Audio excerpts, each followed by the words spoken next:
Chess kids, this should look pretty familiar to you, the starting of a chess game. And today, we're going to start a new series on how to open the chess game as white. And I want you to play e4. Video over, right?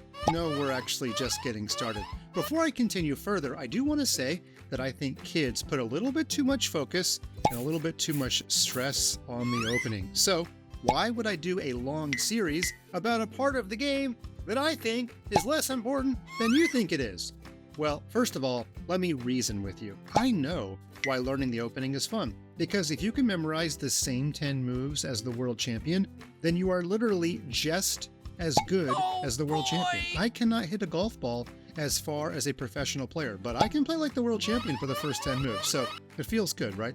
The main reason that we're going to do a video series on how to open the game is because I don't want you to get a bad position out of the opening. I want you to get to a reasonable, playable position where you can use your tactical knowledge, your endgame knowledge, and win a chess game. And oh, by the way, we're going to do some series later on tactics and endgames as well. So today, let's begin our discussion about how to play as white. We're going to go over some big picture things, although there are going to be some really specific positions I will teach you as well. So I want you to play e4 on move 1. Why do I want you to play e4? Well, you know it aims at the center of the chessboard.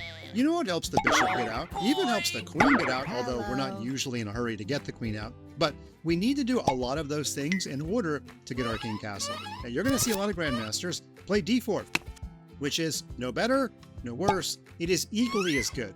However, in Kidland, e4 is a little more common. I'll tell you why. Because you get your king out of the middle of the board a little bit faster. When you play d4, you're helping your queen and your bishop get out, but that would mean you might want to castle that way, and you've got to get 3 pieces out of the way. The knight is still in the way. But let's go back. If we play e4 on move 1, you only have to get 2 pieces out of the way, so it's a little bit more common. I also want to mention that nearly every video I'm going to teach you in how to play as white and then eventually how to play as black is going to be openings that I played when I was a kid on my road to master. So literally, you're going to get a lot of first-hand knowledge. Okay, well, let's start with the basics in this first one. What do we do if our opponent plays pawn to e5? We sometimes call it double king pawn, and there's a lot of things that you can play. But I'm going to just tell you which one I want you to play. I want you to play knight f3 on move number 2. Develops a knight to the happy square, and it immediately forces your opponent to do something about the threat on this pawn. And again, you might have seen some grandmaster play knight c3. By the way, that's not as common. The reason I don't want you playing that move is because it doesn't threaten anything. So we have a less likelihood of knowing what our opponent is going to do on the next turn. Our opponent could play knight f6, knight c6, our opponent could play bishop to c5. There's a lot of things that black could play. So let's go back. I want you to play the move knight f3, and almost always black is going to guard this pawn. Keep in mind, I'm not going to talk about everything. For example, there's this absolutely insane move, pawn f5, which breaks all of the rules of chess. You're not developing, you're pushing your f-pawn without my written permission, you're weakening your king. Now, this is called the Latvian Gambit. I'm going to tell you something. Latvia is a pretty good country. Latvian Gambit, not a good opening. Okay, so we're not going to cover absolutely everything. Let's go back. Let's go back to the world of normalcy. And the most common move is going to be the move knight to c6 because it defends the pawn. Now, I will briefly talk about one other move. Sometimes we see this move pawn to d6. Okay, this is called Philidor's defense, but this is not a move that should scare you because it simply blocks in black's bishop. And in fact, the move I'm about to teach you after knight c6 is the same move I want you to play against d6, and there could be what we call a transposition. That's where you get to the same position via a different move order. So real quick, if somebody plays the Philidor against you, just play d4. Now we're going to come back to this idea in about 2 seconds, okay? But actually, I kind of lied. There is one other move I want to teach you before knight c6. Your opponent could play knight f6. This is called the Petrov. In a lot of the world, it's called the Russian defense. And against the Petrov, you can go ahead and capture. Because most of the time, when a kid plays knight f6, they're not very well schooled in the opening. Maybe they didn't watch my video. Yeah, they're not a member of ChessKid YouTube. And what they end up doing is they end up taking this pawn. Now, we have what's called an open file. There are no pawns on the e file. Which pieces like to be on open files? Well, pieces that can go up and down. That would be queens and rooks. Now, rooks are the best piece, but how are we going to get our rook to e1 anytime soon? We're not. We can get our queen to the e2 square. Now the knight's in danger, and if the knight moves, or even if he doesn't move, we're going to make him move. Like, for example, if black plays d5, we're going to make him move. We're going to play d3. And whenever that knight moves, whether it was right away or later on, now we get to do some very bad things to the black king. Any knight move is discovered check. We're going to talk about that more when we get to our tactics series, but the best move is knight c6. Don't worry about the knight's safety. I know it looks like we're throwing the knight to the fire here, but black cannot take the knight because it's a discovered check on the king. And no matter what black does, our knight will take the queen on the next turn. Even if the queen blocks, our knight will still take the queen. And we have to call the opening a really big success if we are winning our opponent's queen on the 7th move of the chess game. Okay, so finally back to the meat and potatoes of the video. What happens if black plays the normal move, knight to c6? Okay, again, there's a lot of things you can play. Probably the most popular move at the super duper grandmaster level is bishop to b5. That's called the Spanish or the Lopez. They're the same thing, okay?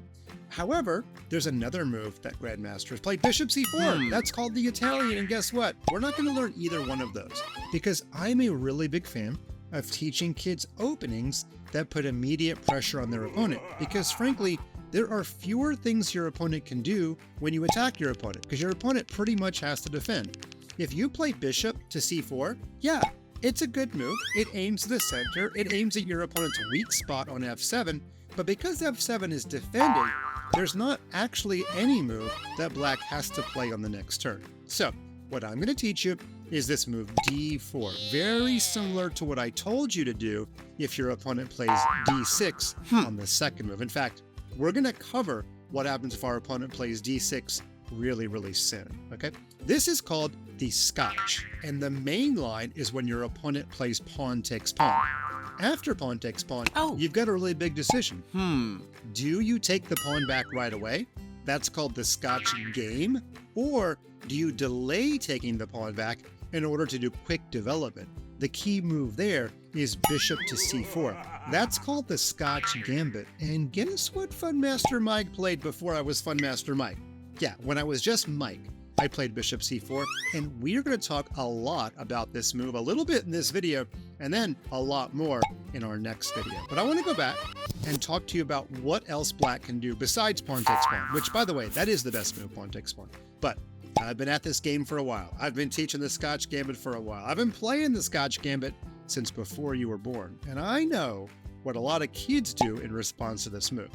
One move they play is d6. Yeah, the move we just talked about. Remember, you could get into this position via a transposition, because if we go back, if your opponent had played d6 on move 2, the Philidor, and then you play d4, if your opponent plays knight c6, well, guess what?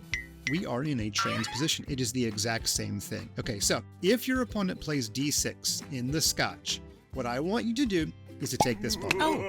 Do not be afraid about the fact that the queens might leave the chessboard. It is not something to be afraid of. If your opponent plays pawn takes pawn, now black has an overworked piece. This knight is trying to guard this pawn in case we capture it. But this knight is also trying to guard the queen in case we capture the queen. So the correct move order is to take the opponent's queen, and now you're giving your opponent two bad options, but that's your job as a chess player. You don't want to give your opponent a lot of good options.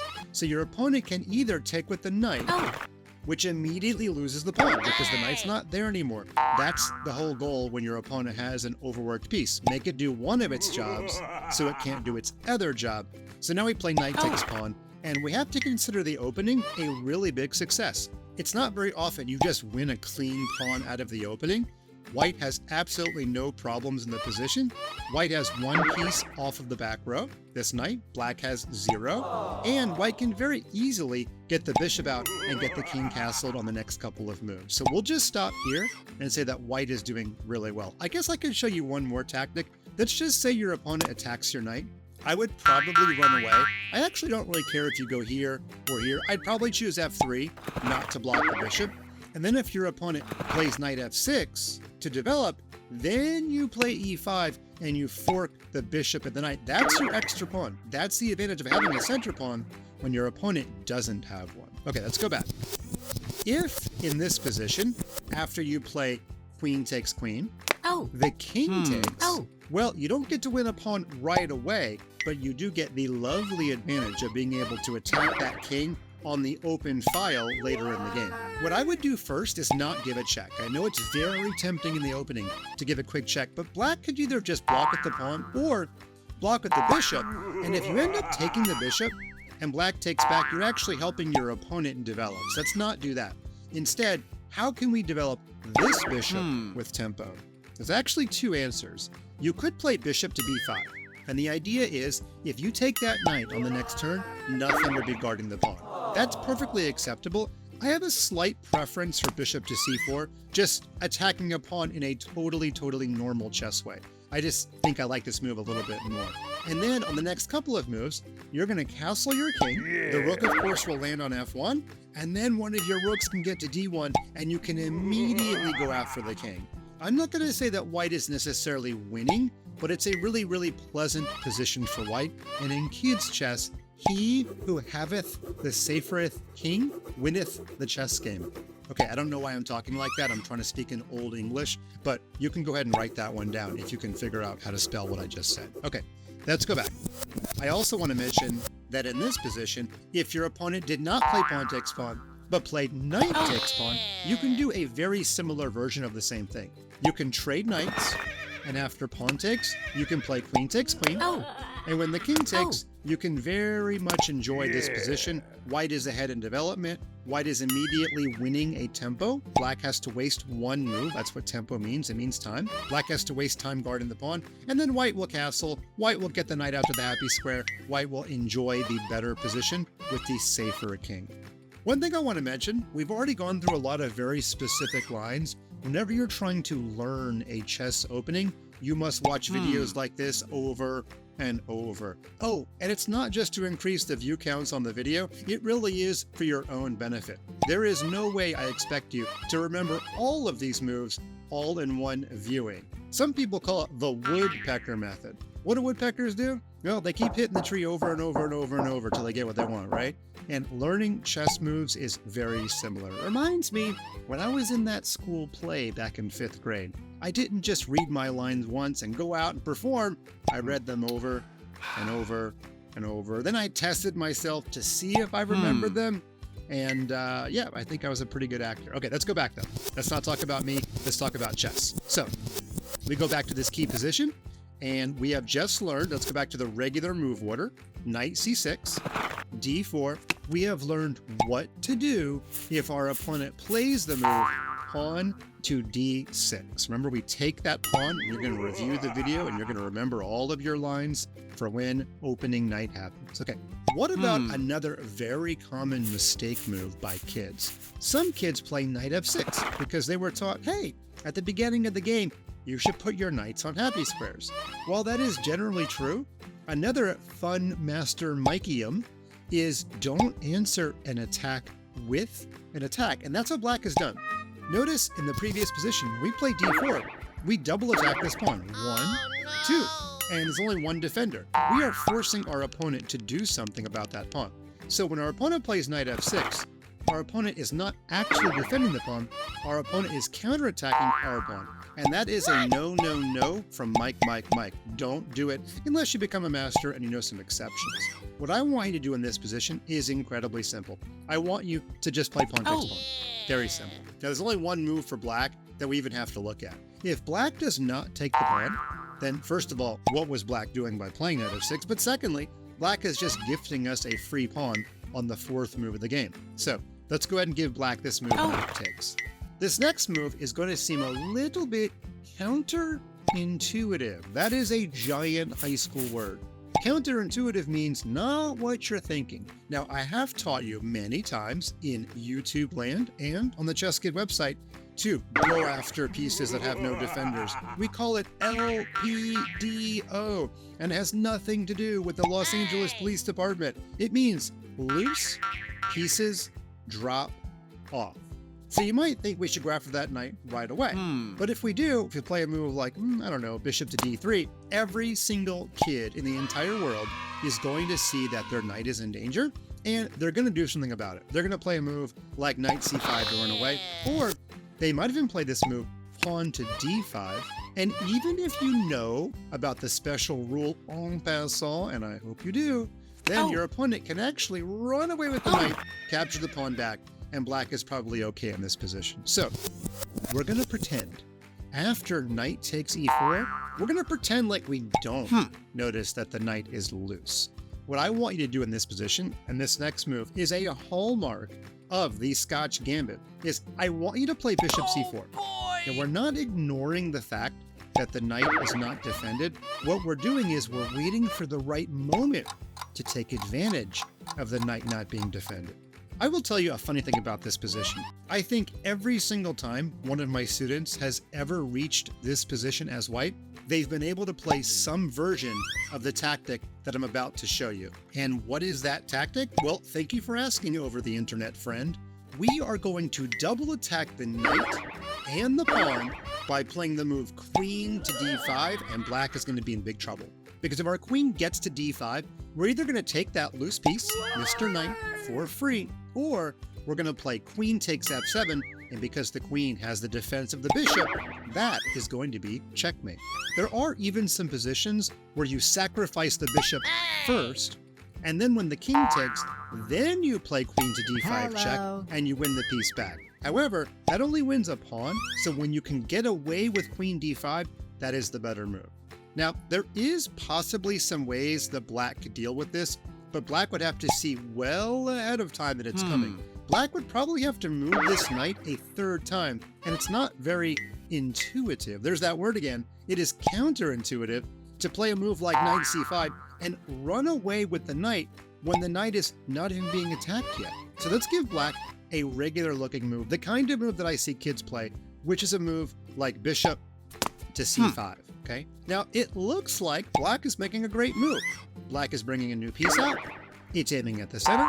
It's aiming at white's weak spot. In fact, it's a double attack on the weak spot, and it's getting the black king ready to castle.